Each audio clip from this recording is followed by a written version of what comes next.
Eto, pakinggan naman natin si John Vic, ha? Eto, medyo kakaiba rin to. Ugaling Rimulya rin. Sige.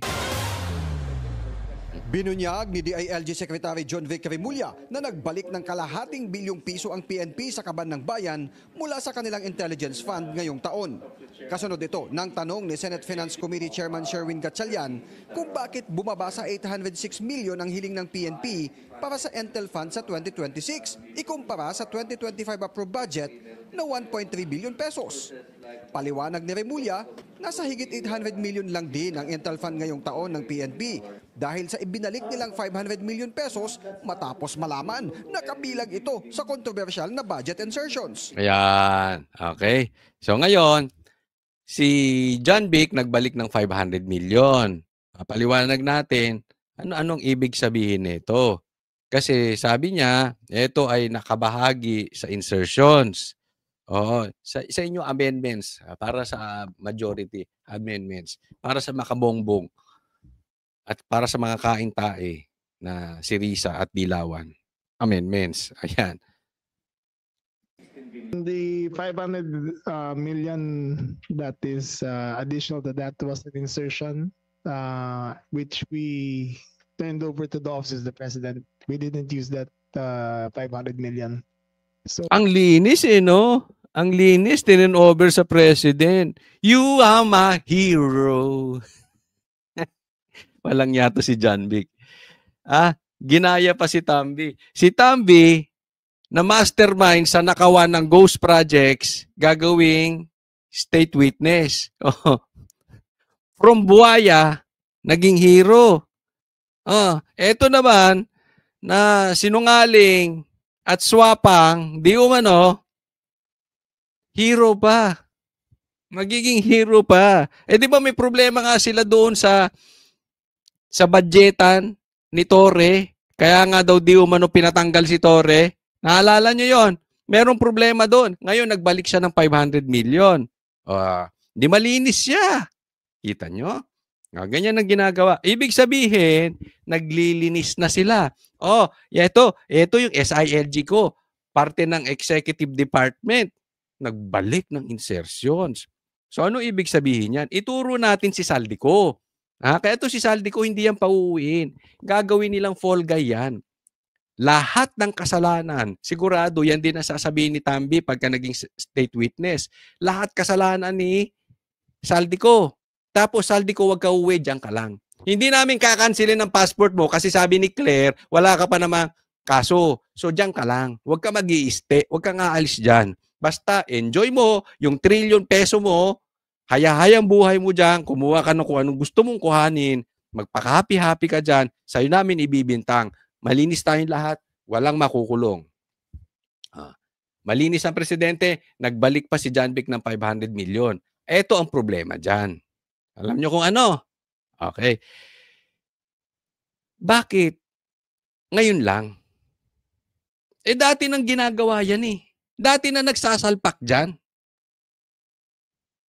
Ngayon magpapahiro ka. Huwag mong sabihin hindi alam ni Presidente Bongbong Marcos yan.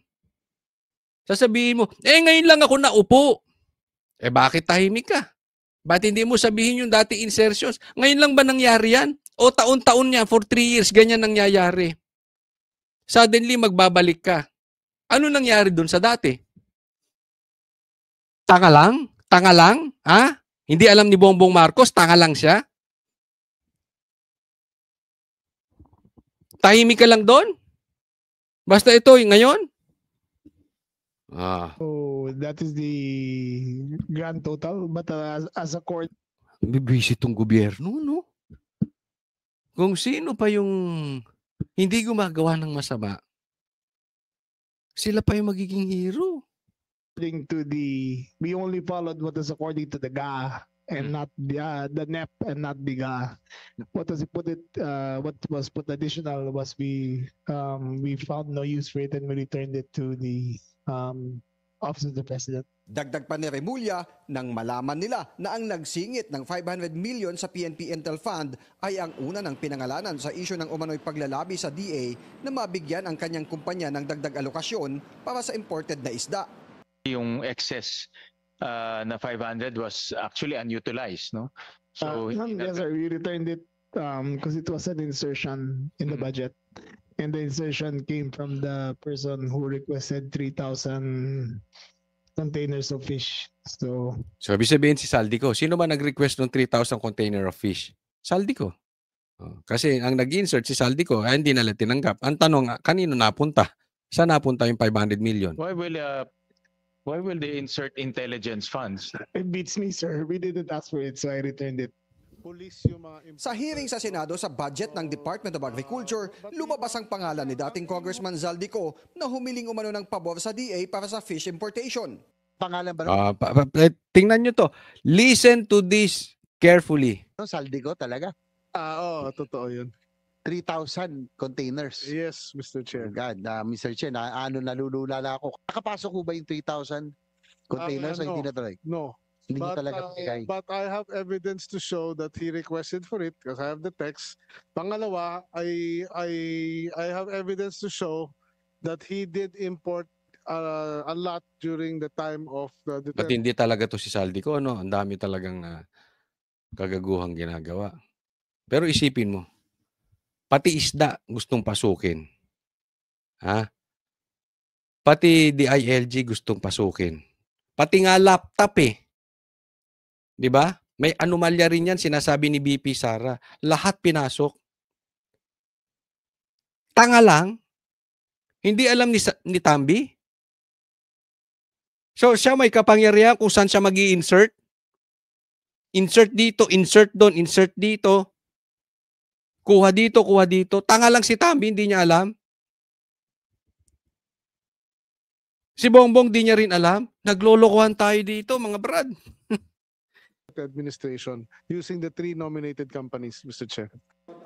Tiniyak naman ni Senator Gatchalian sa DILG ang kanyang pagsuporta sa hiling na 806 million na Intel Fund ng PNP sa 2026. If there's one department that we want to support with intelligence fund, that's PNP. No, because you need that to gather intelligence, counterintelligence, and we want to make sure that you're equipped in terms of information.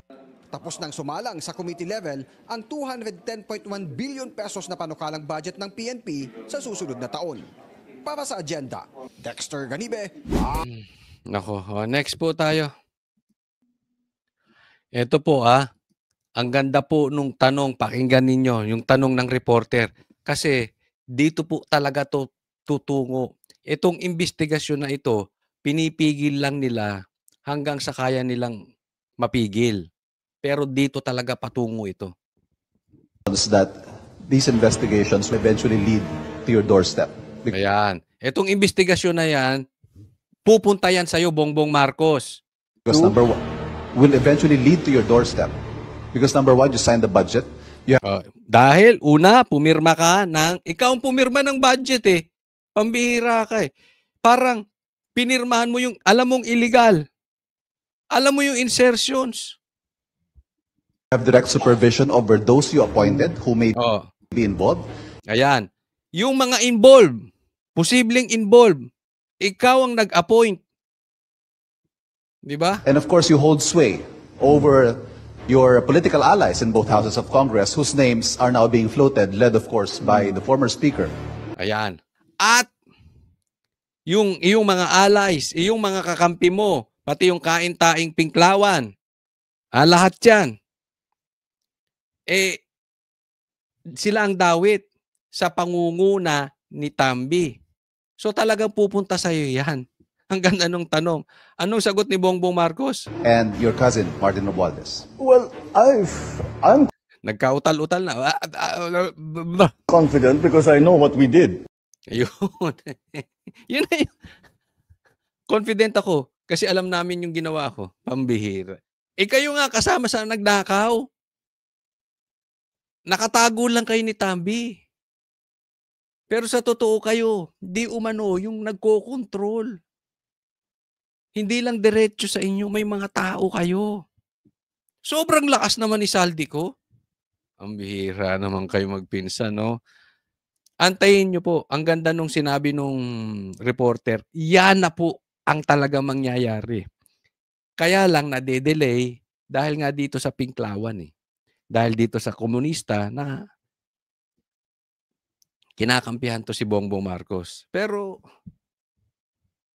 malayo man, malapit din, sa haba man ng prosesyon, tandaan nyo tong sasabihin ko, dyan din tutungo yun.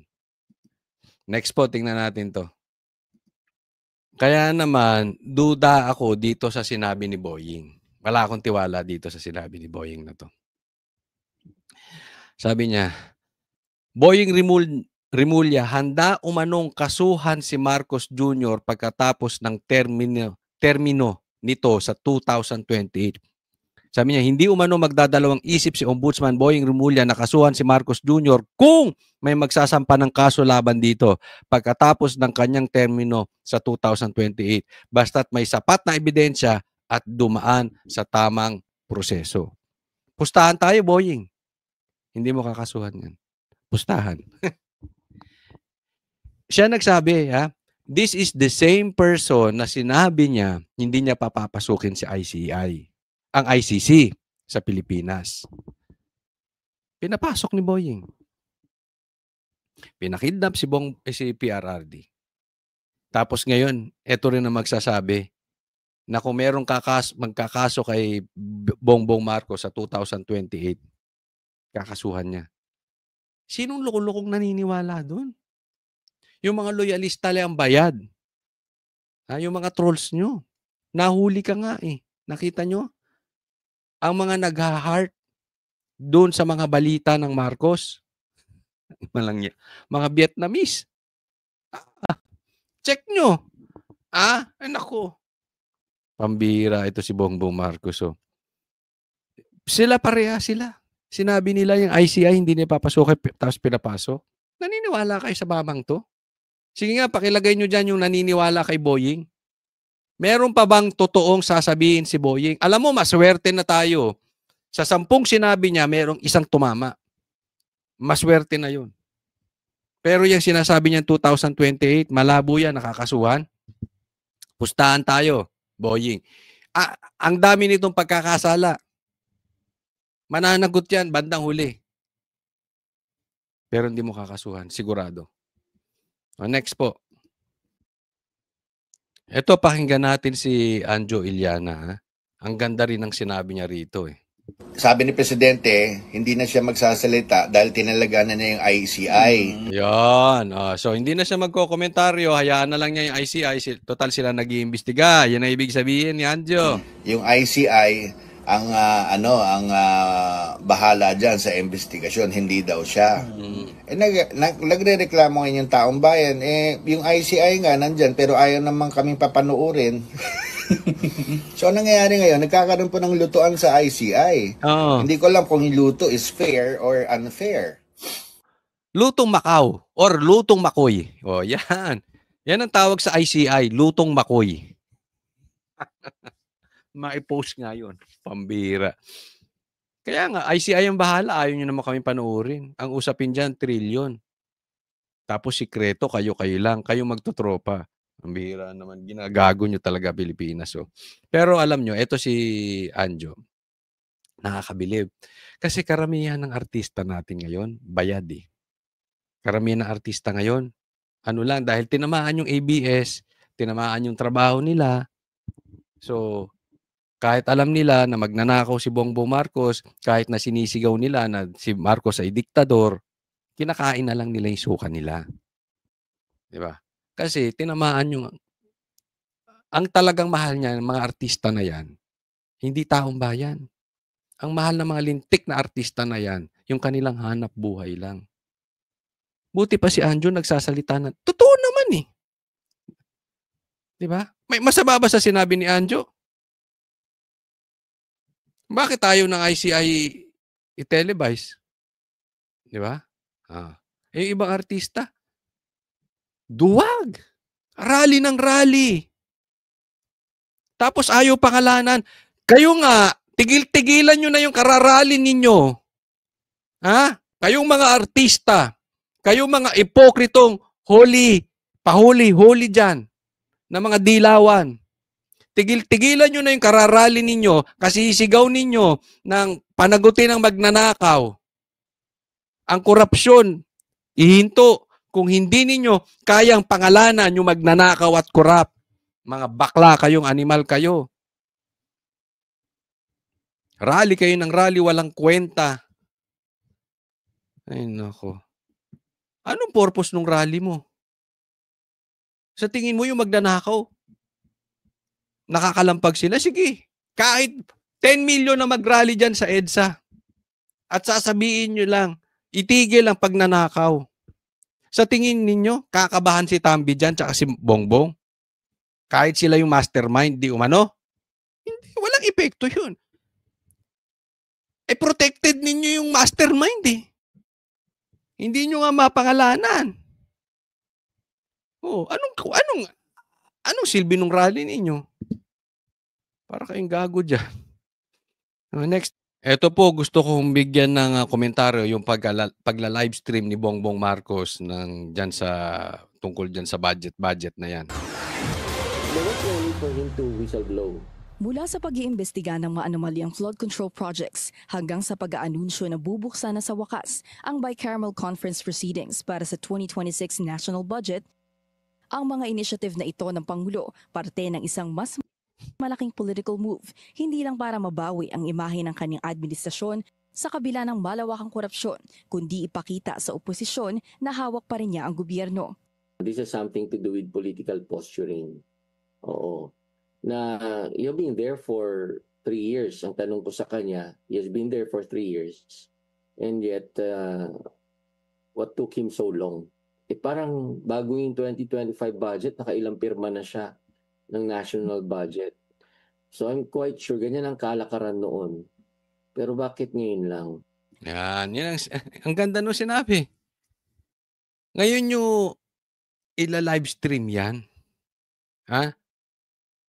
Dati nyo nang ginagawa. Inabot ka ng 3 taon bago nyo ma-realize kailangan niyang i-livestream. Hawak nyo yung mga yan eh. Yung hearing na yan, hawak nyo yung mga politikong yan. Di ba? Okay, yung ila-live nyo yan. Okay? Ang tanong lang, bakit ngayon lang? Pangalawa, ito ang mas importante itong pangalawa. Instead, na yan ang hearing na yan ang ila-livestream nyo, ang i-livestream ninyo, yung investigasyon ng ICI. Yaan ang hinihingi ng taong bayan. Dahil dati naman, hindi nyo nila livestream yung hearing na yan. Huwag nyo nga kaming lokohin. Nang matalo ang administration slate nitong midterm election, inabangan ng political analyst ng Professor Dennis Coronacion kung paano ipapakita ni President Bongbong Marcos ang pagbawi niya. Matapos magsilipatan ng panig ang kanyang mga kaalyado, gaya ni na Senator... Ayan, ito. Ang ibig niya sabihin, paano i-flex ni Bongbong Marcos na hindi ako lame duck? Ha? Ako pa rin ang powerful. Kasi natalo yung Senate slate niya, di ba? Bihira yun. Na incumbent president yung slate mo natalo. It shows a lot na walang tiwala na ang taong bayan sa'yo. So, paano niya ipapakita yung power niya? Ito, ganito niya pinakita yung power niya. Una, kay Chis Escudero. Francis Chis Escudero at mga Villar, lalong-lalo na sa gitna ng impeachment trial ng vice-presidente. Nakakita raw ng tsansa ang Pangulo na balikan ang mga tumalikod sa kanya. Ayan, yung tumalikod, si Chis. Talagang hindi inayaang daanan lang ang konstitusyon natin na kahit illegal yung impeachment ay itutuloy. Hindi hinayaan ni Chis. Kaya maganda ginawa ni Chis dyan. Anong ginagawa ngayon? Binabalikan si Chis. Ganito na rin ang Villar pa dun sa Prime Waters. So, nag-flex siya ng muscle. Pinakita niya that he's still powerful. And pinakita niya yung consequence ng pawalan ng loyalty sa kanya. Ang announcement... Yun ang dun eh. Ito namang Villar, nakakabwisit. Nanindigan na nga kayo.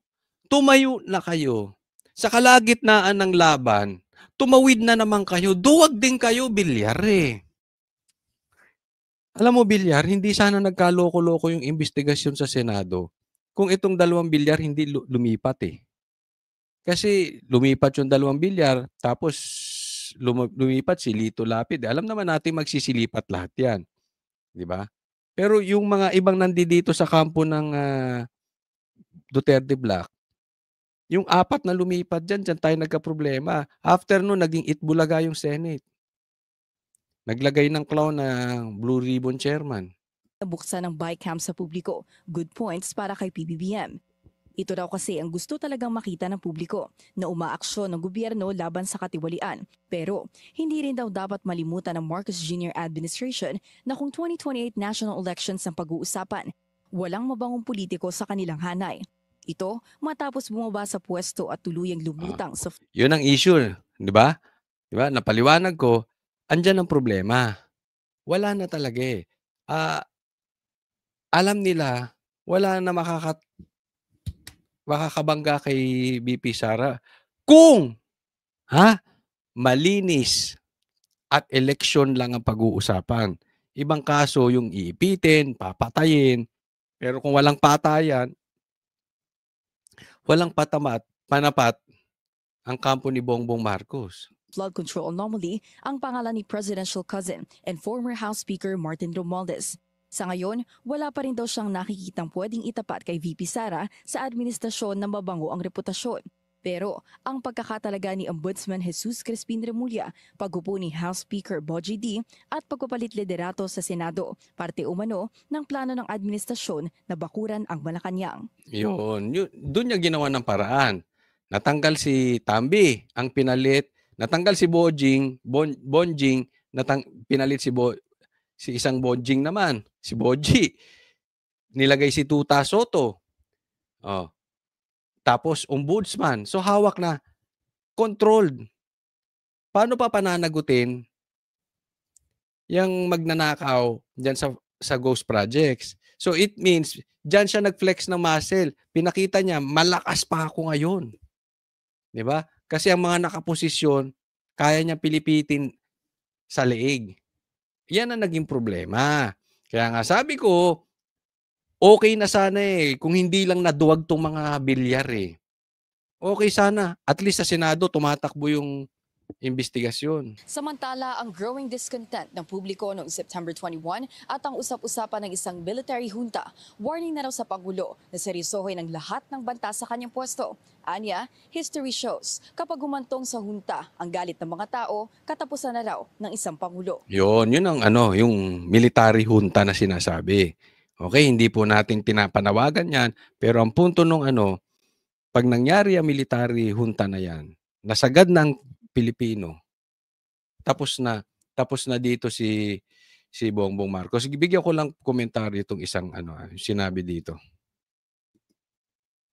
House Speaker Bogie D at pagpapalit liderato sa Senado, parte umano ng plano ng administrasyon na bakuran ang Malacanang. At saka hindi lang yung bakuran. They are looking forward sa 2028 na Wala na wala nang titibag. Di ba? So kailangan talagang pahinain ang Duterte Black. Na hindi siya magalaw ngayon at after beyond 2028 kasi alam naman natin to si Bongbong mana sa tatay niya. Gusto nito magstay in power. Hanggat makakaya niya mag-stay in power ito. Kaya nga sabi ng ibang tao dyan ba't pa kaya hindi na overdose to? Ako ayoko pumunta sa ganung sitwasyon, no? Hayaan natin kung ang Panginoon kung patungkol diyan. Huwag lang tayo mawawalan ng pag-asa. Mga banateras, ito ang aking laging sasabihin sa inyo. Ibalik natin sa totoong buhaya. Ipagpatuloy ninyo ang sigaw ninyo sa social media, sa YouTube, sa Facebook, sa Twitter, sa lahat po kung anong meron kayong account. Sa mastermind tayo mag-focus. Lahat po yan. Guguluhin nila yan. Huwag tayong basta-basta maniniwala sa balita. Kung may katotohanan man, yung ibang balita, hindi dapat doon nakafocus. Ang focus natin, sino ang mastermind ng ghost projects ngayon. Pag lumilihis na dyan, pagsama-sama tayo banateros, ibalik natin sa tamang agenda sa tamang kalalagayan ng Pilipinas. Matindi to, matindi. Okay, may binanggit po dito si Kiko Barsaga. Anong sabi ni Kiko Barsaga? Manila Golf and Country Club Forbes Park meeting. Nag-meeting sila dyan sa Forbes Park. Alam naman natin, ito si Martin Romualdez, talagang maraming bahay dyan sa Forbes Park. Sana all, ha? Isipin mo, ang dami mong bahay sa Forbes Park. Tapos ang dami mong nalulunod na kababayan dahil sa mga lintik na pagnanakaw nyo, di umano, sa Ghost Projects. Ito ang kanilang napagbitingan. Ilan to? 1, 2, 3, 4, 5, 6, 7, 7. Tingnan natin kung sa tingin ninyo, ilan ang matutupad dito sa mga binanggit ni Kiko Barsaga na di umano ipinagmitingan nila Martin Romualdez. Sabi niya, una, Martin Romualdez will serve as a state witness by the Department of Justice. Agree kayo dyan? Ako, agree ako dyan. Yung paganyan-ganyan nila, naaalala nyo? Ganyan din ang ginawa nila kay Ombudsman Boying Rimulya. Kunwari, sinabi lang sa tapos minamind conditioning na yung taong bayan, unti-unti, sinabi sa press, tapos unti-unti, ginagawa na nilang paraan. Ganito rin to, gagawing state witness to. So pag naging state witness to, ligtas. Tapos pwede na siya magturo kung sino-sino. Ang galing ng style, no? At ito ay nangyayari na. Pero sabihin nyo kung agree kayo dyan sa una, ha? Pangalawa, Sandro Marcos will be protected. President Marcos will shift the blame to Senate. Agree. Super, super, super agree ako dito. Nakikita nyo naman na Talagang, ang problema, ang karamihan ng magnanakaw, nasa Kongreso. Pero, pilit nilang sinisira ang Senado. Yan. Para ma-shift doon. To protect yung kanyang anak. Style Marcos, Marcos na Marcos. Ako, I agree dyan.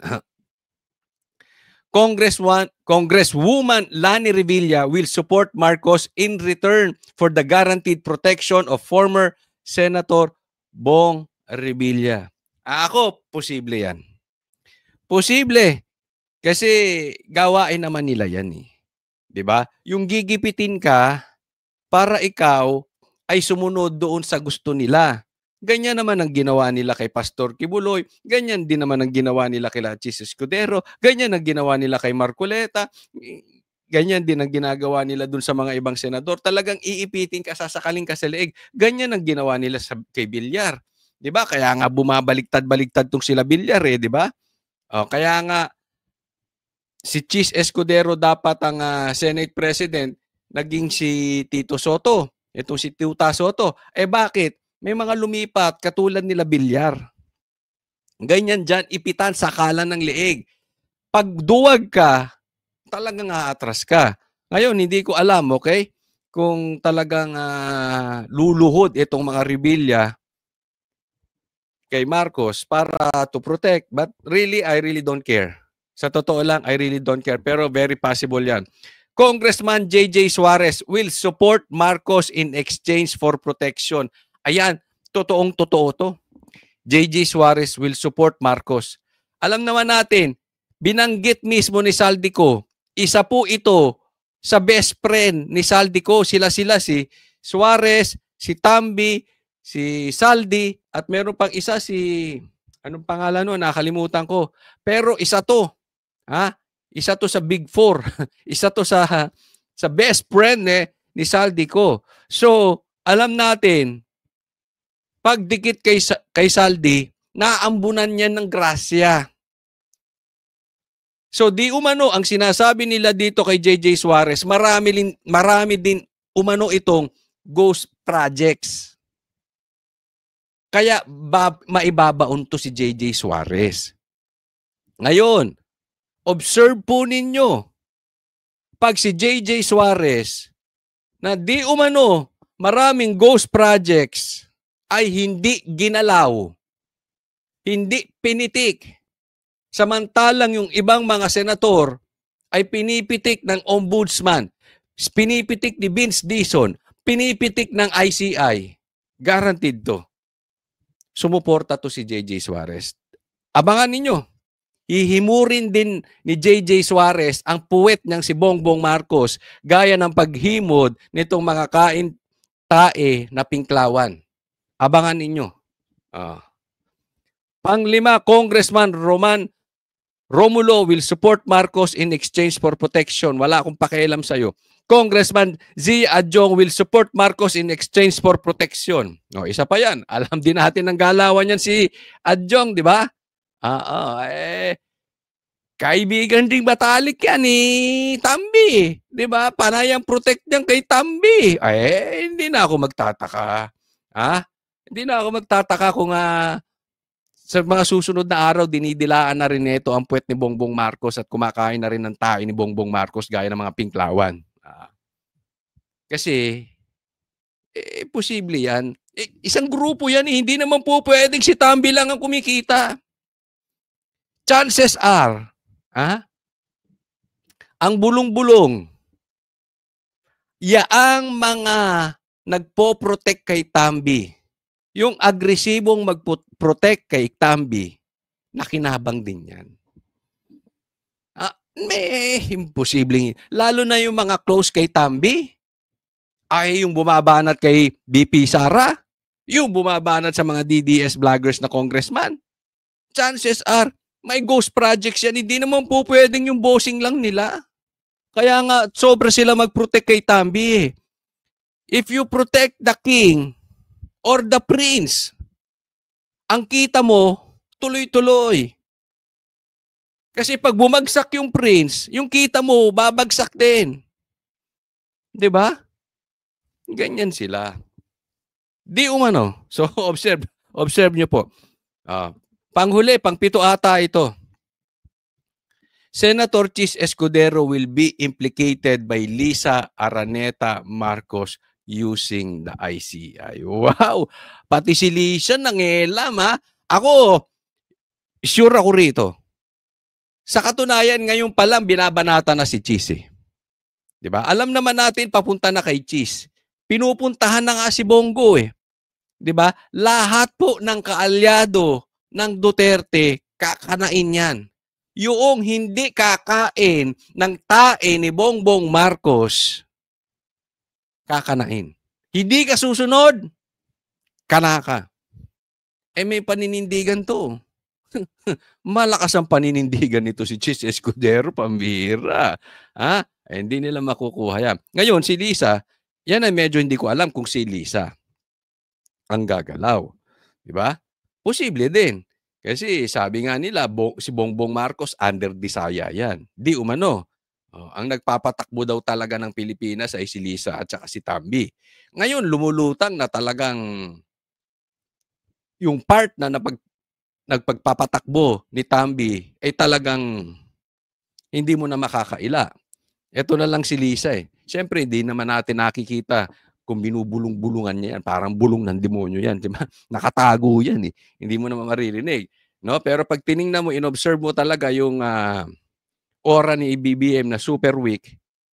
Kaya nagkaloko-loko yung Pilipinas. Ganyan yan. Posibleng nabulungan din yan ni Lisa. So, posible. So, sa pitong ito, 1, 2, 3, 4, 5, 6, 7. Sa 7 na sinabi ni Kiko Barsaga, hulaan nyo. Tingnan natin kung ano ang mangyayari dyan. Siguro it's very safe to say 4 out of 7 mangyayari. Pero malakas po ang kutob ko. Yang 7 yan mangyayari. Or yung kalahati niyan nangyayari na nga. Kayo po, ano masasabi nyo? Ito, puntahan natin another example ng katarantaduhan nila na nililihis nila ang issue. Ito, tingnan po natin Etong sinabi ni Senator Bongo, bakit siya pinag-iinitan. Pero sa katunayan, ilalatag ko po ang plano diyan ni Bongbong Marcos kasama po si Risa Ontiveros. Ito po. Ano to? May cover up? Ano to, para ilihis yung atensyon sa totoong may kasalanan? Tumbukin niyo po yung dapat tumbukin, mga totoong buhaya. Yun ang, again, lagi ko pong ipapaalala araw-araw dito sa ating channel. sa mga banateros-banateras dyan, tumbukin dapat yung totoong buhaya. In short, yung mastermind. Napapansin nyo, paiba-iba na. Si Boying ang tinumbok. Si Bongo, bakla ka ba, Boying? Ng ICI, si Dizon, nagpaparinig na rin kay Bongo. Pambirang mga animal yan. Sino pa ba? Ang Kongreso, ultimo yung kasama nila, ang tinutumbok. Si Marcoleta at saka si Cheese. Lumilihis tayo dun sa issue eh. Doon tayo sa may ghost projects. Ha? Doon tayo mag-focus. Ang ghost projects, nasaan? Nasa Bulacan. Ilocos Norte. Yan po imbestigahan ninyo. Ba't alis kayo ng alis sa ghost projects? Kasi pag tumutok kayo sa ghost projects, matutumbok ninyo yung mastermind na sinasabi ni Senator Bongo na yung totoong buhaya. Ba't punta kayo ng punta sa iba? Alam nyo kung bakit? Mamaya sabihin ko. Bakit i-atras ngayon? May mga gumagalaw na puwersa para iikot po yung katotohanan. Para hindi mapanagot. Yan, exactly. Yung sinabi. Ito yung sinabi ko.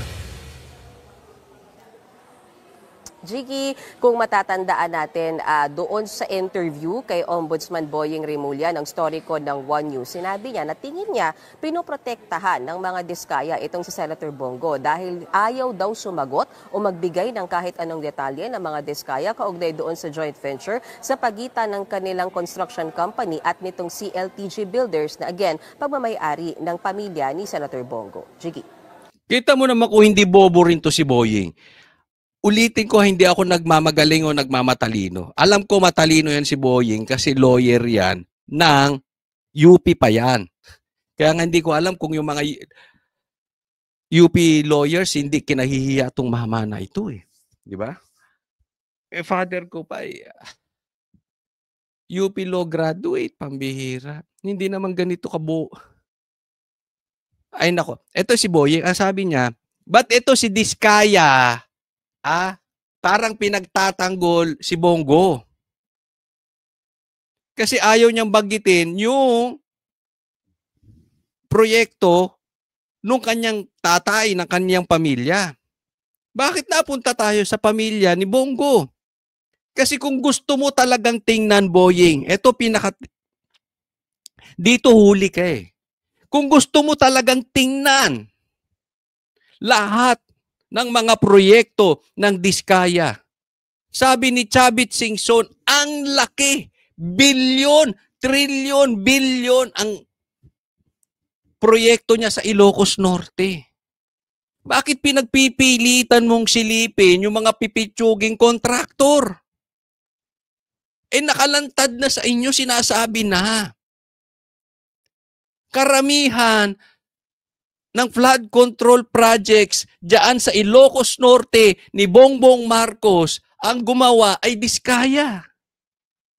So kung susundan ko yung sinasabi mo, dahil kinukonek mo ang Diskaya sa masamang tao, sa pamilya, mas malaki ang proyekto niya sa Ilocos Norte.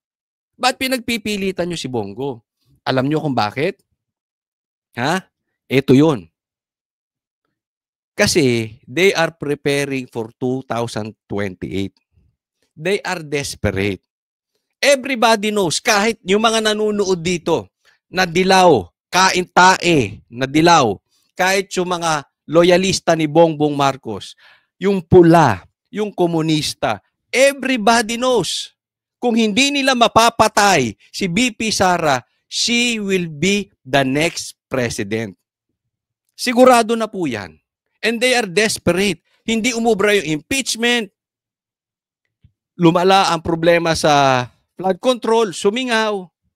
Hindi nila masiraan si BP Sara kasi hindi connected si BP Sara sa flood control. So anong gagawin? Sisiraan yung mga nakapaligid. Kaya nga, anong unang siniraan dyan na malapit kay PRRD? Si Pastor Kibuloy. At the get-go pa lang, binanatan na. Si Bato, si Bongo, ngayon si Cheese. Alam natin lahat. We cannot deny this. VP Sara will be the next president. The issue, hindi na nila magalaw si VP Sara eh. Lahat na ng baho, itinapon sa kanya. Parang kumuha ng tae yung pinklawan, ibinato kay VP Sara yung tae. Eh hindi tumatama. Yung kamay nila ngayon mabaho, amoy tae. Sila ngayon na nagmumukhang, sila na talaga nangangamoy tae. Kumuha naman si Boying ng tae, binato kay VP Sara, nakailag. O din kamay niya amoy tae. Lahat sila ngayon amoy tae. Pasensya na po sa kumakain ha. Pero ganyan po nangyayari. Hindi po bumabaho si Sara. The more nilang batuhin si Sara ng tae, sila yung nag-amoy tae. Lalo silang bumabaho. So in short, suko na. This is their last plan. Apart from patayin si VP Sara, according to her, plano siyang patayin ni Bongbong Marcos, ni Tambi, at saka ni Lisa Marcos. Apart from that, ito na yung pinaka-next plan. Wala na tayong magagawa kay VP Sara. Ang kukuhanin natin yung Vice President. At alam nating lahat, sobrang lakas ni Bongo. Sa katunayan, si Bongo, siya po ang number 1, pinakamalaking nakuhang boto sa Senado. Kung hindi ako nagkakamali, 26 million. That is more than convincing. That is overwhelming.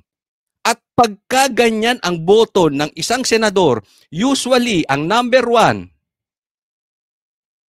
posibleng maging presidente, very, very, very likely na manalong presidente or vice president.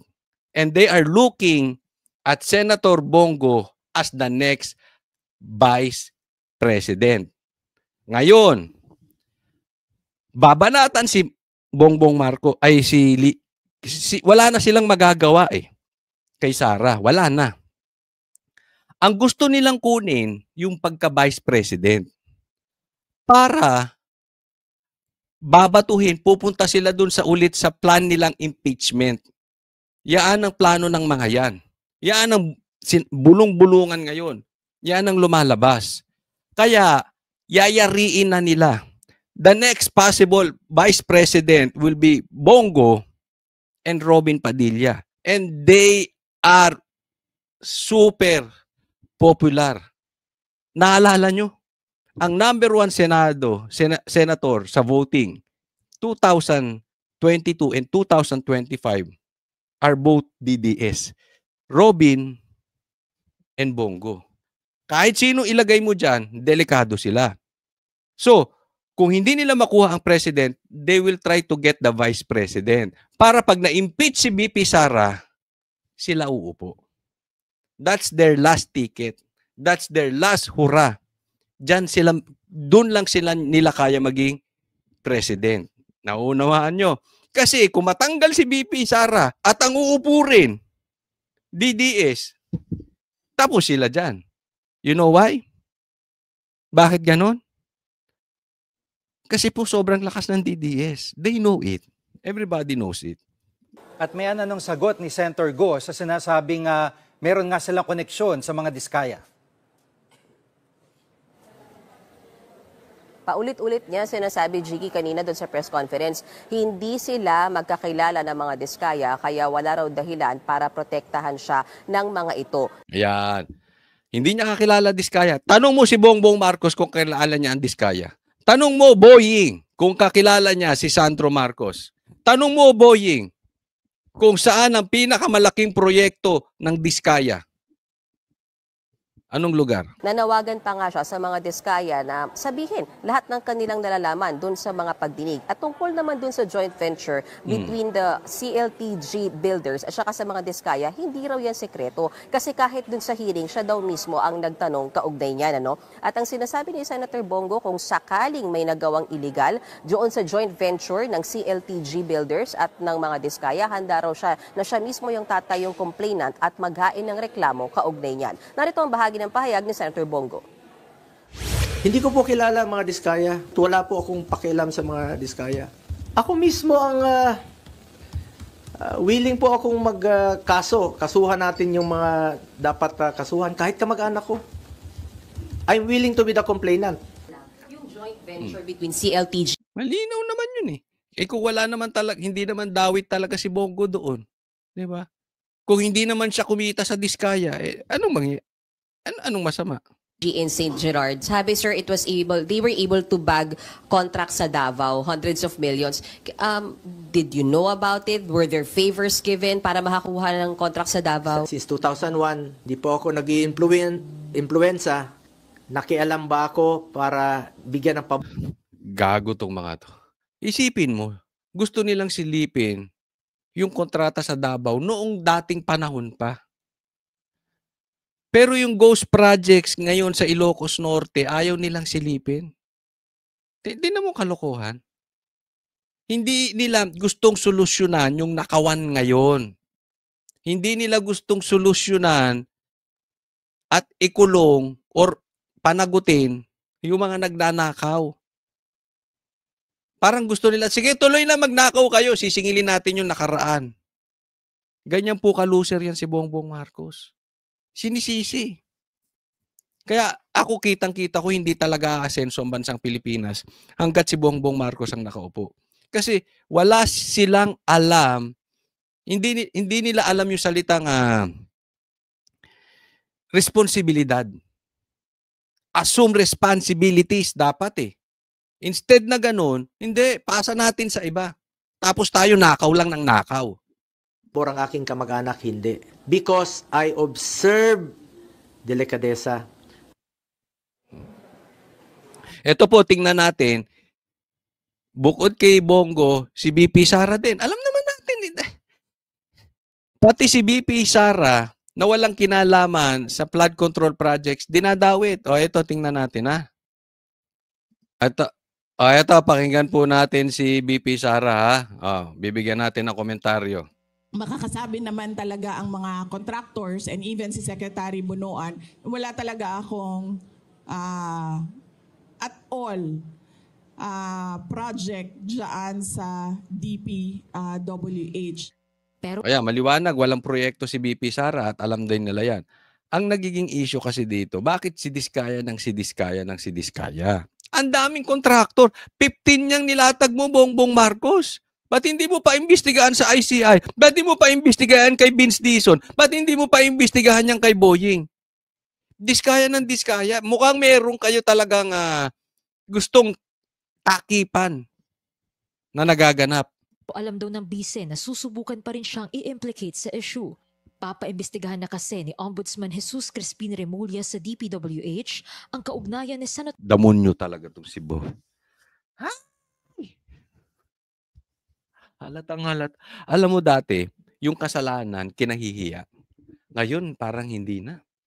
Lantaran. Kita mo yung ginagawa ni Boying? Halatang halata. Pero hindi na siya nahihiya. Wala na. Sa kanila, hindi na issue dito yung hiya. Ang issue dito, kaya ba namin gawin? Kung kaya namin gawin, gagawin namin kahit nakakaya. Kahit mali, kahit illegal, gagawin namin. Bongo sa government contractors na sina Sara at Curly Diskaya. Kung aabot ba sa akin, sa tingin ko, aabot siya kasi kaalyado kami. Sa tingin ko, ililink nila. Sa tingin ko, susubukan nila na paabutin sa akin dahil sa kaalyado ni dating Pangulong Rodrigo Duterte, si Senator Bongo. Ito, kasi alam naman natin, kita na natin yan. From the very start, ang una nilang kinana, si Pastor Kibuloy. Alam natin yan. Bakit? Kasi yung SMNI, supporter ng Duterte. Si Pastor Kibuloy. Di ba? So, tuloy-tuloy yan eh. Si Bongo, si Bato, si Cheese, pati nga si Marcoleta, di ba? Pati asawa ni Marcoleta, sinilip. Ang dami na nalang sinilip, puro connected sa Duterte. Samantalang yung mga nagnakaw nasa Congress. Hindi nila binabanggit yung mga kilala dong best friend ni Tambi tsaka ni Saldi. Alam naman natin yan. Ang dami nang binanggit dyan ni Chanco. Wala sinisilip to si Boying. Wala sinisilip yung gobyerno. Yung anak nga ni Boying, biglang naglahong parang bula yung kaso. Yan ang sinasabi ng taong bayan eh. Di ba? Ganyan po sila kalupit. Kaya ngayon, sa totoo, dapat nga matutuwa kayo pag kayo ginigipit ngayon. Kasi pag ginigipit kayo ngayon, ibig sabihin may bayag ka. Pag hindi ka ginigipit ngayon, sigurado kumakain ka ng tae ni Bongbong. Basta kung ano lang ilagay niyo dyan, sige. Ang importante, yung agenda namin. Kahit mali, gagawin naming tama. Kaya maraming abogado nagbumukhang bobo kasi pinagsasabi nila. Isipin mo sinabi Bendalo, umuo naman. Pambira. Ganyan. Kaya nagmumukha silang bobo. Bakit? Kain tae. Pasensya na po talaga. Ay yung frustration ko na, pambihira. Diyan pa lang, pag tiningnan nyo yung big picture ng Pilipinas, we are so far from developing country. Ang layo natin. Ang layo pa ng, ang laki ng problema natin. Dahil, gaya ng sinabi ko, yung corruption, that is another side. Pero yung hindi na natin kinahihiya ang korupsyon, ay matindi yan. Ibig sabihin, grabe na ang lalim ng problema ng Pilipinas. Kaya sa tingin ko, baka hindi ko naabutin o yung mga anak natin na aasenso Pilipinas dahil ang daming problema. Papansinin nyo, sinubok ni PRRD solusyonan itong mga adik. Siya mismo nagsabi, ang lalim pala ng problema natin sa drugs. Kita mo nangyari ngayon. Pati presidente takot magpa-drug test. That's how deep our problems are. Doon siguro nila gagawan ng kwento yon. Yung part na ako, si PRD, nasa gitna, at si Senator Bongo, nasa kabilang side. Inaasahan niya na rin daw na ituturo sila ng kanyang amang si former President Rodrigo Duterte sa investigasyon ng ICI. Nagkomento rin ang bise sa naging pahayag ni Pangulong Bongbong Marcos na kumpiyansa siya sa daloy ng investigasyon ng ICI. Kumpiyansa daw. Kumpiyansa siya. Malaki tiwala niya sa investigasyon ng ICI. Bakit? Panatag rin daw ang Pangulo na hindi maiuugnay ang Office of the President dito dahil wala raw siyang itinatago. Sagot ni VP. Panatag siya dahil wala siyang tinatago. Bongbong Marcos naman. Huwag mo sabihin, pumirma ka lang ng pumirma, hindi mo alam ang nangyayari. Sara. Sa ganitong ongoing pa yung investigation. Ako gusto ko lang tanungin, pasensya na po tanungin yung mga loyalistang nanonood. Do you honestly believe walang ninakaw si Bongbong Marcos? I think, hindi lang ninakaw. Kung opinion ko tatanungin nyo, he is the mastermind. Di ba? Kayo mga loyalista, ano masasabi nyo ron?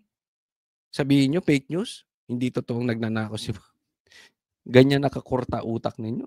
Kayo namang dilawan, alam nyo itong nangyayari. Kaya nga ako, sigurado ako na yung pagka-senador ni Kiko Pangilinan at saka ni Bam Aquino, sila nga mismo nagtakay. Si Sharon nga nagtaka bakit sila nanalo. Parang hindi nila ina-expect mananalo. Alam mo bakit? Ano yan? Pinanalo yan. Salamat Garcia. Pinanalo yan. In my opinion, pinanalo yan. Kasi bakit? Dahil itong mga pinklawan, kailangan niya suporta. Imagine ninyo kung wala si Kiko at si Bam sa Senate.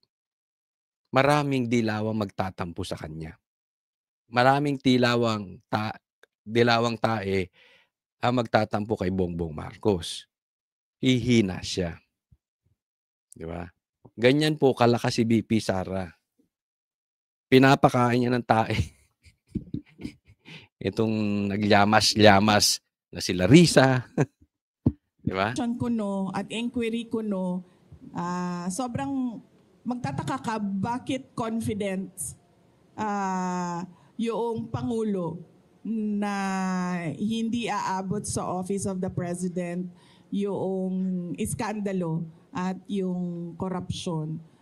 So ibig sabihin, siguro alam na niya kung ano yung kalalabasan ng inquiry at ng investigasyon. Kasi wala namang iba sigurong explanation kung bakit napaka-confident mo sa mga mangyayari pa. Yan. Alam mo, may punto si BP Sara eh. Kasi sabihin, Coach Oli, baka naman wala siyang ginawang kasalanan. Kaya confident si Bongbong Marcos. Kasi sinasabi ni BP Sara, napaka-imposible naman, napaka-confident mo, hindi nag-iimbestiga pa lang. Di ba? Parang alam mo na ang mangyayari, alam mo na resulta. Alam ko yan nasasabihin ng loyalist, bakit hindi magiging confident? Pag wala kang ginawang kasalanan, magiging confident. Kung talagang confident si Marcos, una, sasabihan niya yan. Televise. Dapat i-televise yan. Dapat online. Napapanood ng taong bayan. Ipanood nyo sa amin yung investigasyon. Trilyon po ang ninanakaw. Gusto nyo sikreto. Confidential funds ni BP Sara 150 million lang. Halos mamatay kayo kakareklamo. Umabot pa sa korte lahat yan. Nagkabayaran pa. Itong trilyon gusto nyo imbestigahan nyo sikreto. Kaya naniniwala kami, hindi confident si Marcos dahil wala siyang ninakaw. Confident siya dahil lutong Macau yung ginagawa sa ICI. Bigyan ko pa kayo ng pangalawang example. Kung confident talaga si Bongbong Marcos, hindi niya kailangan papalitan yung Senado, yung Senate. Hindi niya kailangan papalitan doon si Chis Escudero. Bakit inutusan mo yung tuta mo di umano? Halatang halata naman. Yung binabanggit ni Chis, binabanggit ni Diskaya, yung binabanggit nung Marines, papunta na sa'yo. Tapos anong ginawa ninyo? Nagkaroon kayo ng kudeta sa Senado, kinuha ni Tuta Soto, tapos kay Marcoleta. Kung confident ka, hindi, hayaan mo yan. Hayaan mo si Chis, as Senate President, hayaan mo si Marcoleta, ang Senate, Blue Ribbon Chairman. Wala akong ninakaw. Sige, open book tayo. ICI, televise. Hindi ka confident, Bongbong Marcos. Bakit? May tinago ka. Wala pa akong nahanap na tao na alam kung ano yung mangyayari bukas. Agad naman itong pinalaga ng palasyo. Sa isang pahayag, sinabi ni Palace Press Officer Claire Castro na si PBBM ang naging susi para maiwasan ang paggawa ng anomalya sa bansa. Hindi rin daw ito natatakot na magpaimbestiga, isang bagay na hindi raw ginawa ng nakaraang administrasyon. Puro ka ganyan, hindi siya natatakot pa imbestiga, ayaw nyo ipa-televise. Di ba? Kung hindi siya natatakot, magkaalaman. Ikaw ang nagtayo niyang. Pwede ka namang independent sa ICI kahit ikaw nagtayo. Pero sabihin mo lang televise. Huwag mo sasabihin na it's up to them. Anong it's up to them? Si Magalong pinatanggal nyo. Kasi alam nyo, si Magalong hindi kayang pilipitin ng leeg. Kagaya mo, Claire. Next po tayo, tingnan po natin to. Eto, tingnan natin to sinabi ni Bongbong Marcos. Bongbong Marcos, pakisabi, hindi mo talaga sinabi itong quote card na ito. Ito po ay nilabas sa Facebook ng Para sa Bayan at nakuha ko to. Sige na, sabihin mo, peke ito. Kasi, tingnan mo ang sinabi mo. Hindi ako aalis sa palasyo hanggat hindi naaayos ang problema sa flood control. 20 years si Bongbong Marcos. Yan ang sinasabi ko sa inyo Yan ang talagang plano nila. Hindi umalis si Bongbong Marcos as president. Umalis man yan, he will make sure na pilipit niya na yung leeg na uupo. Para hindi siya mabalikan sa mga ninakaw niyang bilyon-bilyon di umano.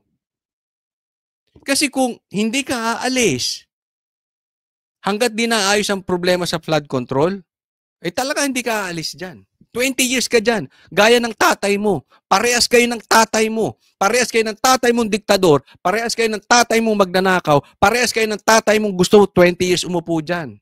Di umano. Kailangan may ganun eh. Bakit? Nanggigipit itong mga to eh. Pag nagsasabi ka ng totoo, gigipitin ka ng mga yan. Kaya lagyan mo di umano. Pag di ka nagsabi ng ganon, at hindi nila kayang pilipitin yung leeg mo,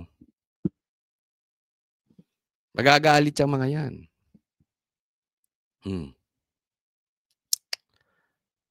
Di ba sinimulan na nga yan nila sa PI? Galit na galit si PRRD nun. Kaya ineliminate nila si PRRD. Sipin mo, kawawa yung matanda ron. Ang lamig-lamig dun. Pero this shows, kaya nga ang pinag-iinitan niya yung Senado. Lahat kasi nang hindi niya makokontrol, kailangan niyang bakbakan para manatili sila sa pwesto. Or yung representative niya, kung legally hindi na siya pwedeng maging president muli, kailangan yung bata niyang pauupuin dyan.